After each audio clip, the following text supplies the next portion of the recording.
This is IGN. Hellboy bounces back in his latest reboot. This is your IGN review of Hellboy the Crooked Man by Jesse Skadeen. It's safe to say that most Hellboy fans probably had their expectations firmly in check with Hellboy the Crooked Man. Between the fact that it carries a far lower budget than its predecessors and that it's skipping a theatrical release and going direct to video on demand, it's easy to assume the worst from the fourth live-action Hellboy movie.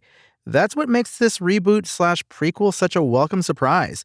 Despite its undeniably cheap trappings, it's a surprisingly enjoyable take on a classic comic book storyline.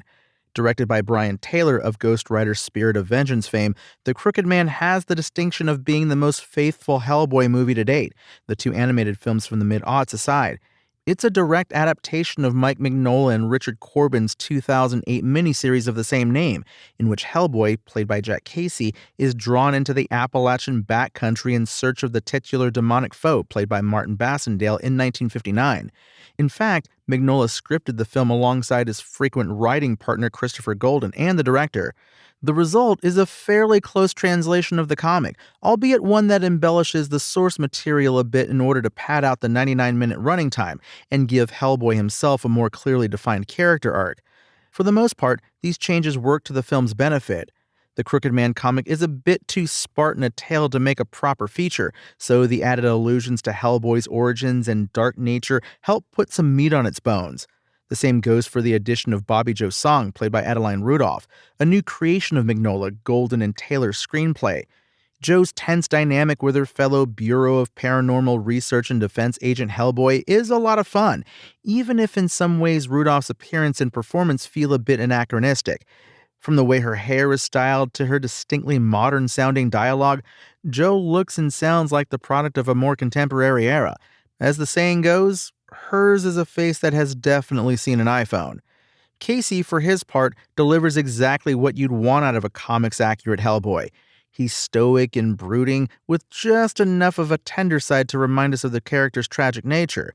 It's a film that gives Casey plenty of room to brood, smoke cigarettes, and crack wise, which are all necessary ingredients in a proper Hellboy adaptation. It's also clear that the majority of the meager budget was spent on his makeup, allowing this Hellboy to hold his own visually alongside the ones played by Ron Perlman and David Harbour. Leah McNamara's villainous witch Effie Kolb is another highlight among the cast, with McNamara never wasting an opportunity to chew all the scenery she can get her teeth around. Unfortunately, the Crooked Man himself proves to be a rather bland villain, lacking the creepy, unsettling vibe the comic establishes so well. He mostly looks like a bad imitation of Warwick Davis's character from the Leprechaun movies. That speaks to a larger problem: the budget, or lack thereof. There's no getting around the fact that Hellboy the Crooked Man was made on the cheap. The CGI is rudimentary, the cinematography is bland. Its worst sin is in failing to take advantage of the Appalachian setting. There's both a beauty and an oppressiveness to this area in real life that fails to come across on screen. That could be because The Crooked Man was filmed in Bulgaria, but considering what a film like The Blair Witch Project can achieve with indistinctive forest locations and a shoestring budget, it's disappointing that The Crooked Man doesn't mine more horror out of its isolated, dimly lit environments. Still, it manages to provide a lean, mean, supernatural adventure in the vein of the Evil Dead movies. The plot moves briskly along and wraps up before it manages to wear out its welcome. All three lead characters are given small but satisfying arcs. What Hellboy the Crooked Man lacks in fear factor, it mostly makes up for in fun. Frankly, it could have been much, much worse. Hellboy the Crooked Man never really reaches the heights of the two Guillermo del Toro-directed films that launched Hellboy's cinematic career, nor is it as frustratingly lousy as the 2019 reboot.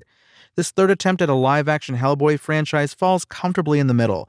It does a solid job of adapting the seminal source material, while adding a few necessary embellishments, and while the low-budget trappings often work against the film's horror elements, The Crooked Man nonetheless proves to be a satisfying comic book adaptation in a year marked by far more expensive misfires, like Madam Web and Joker Folia do.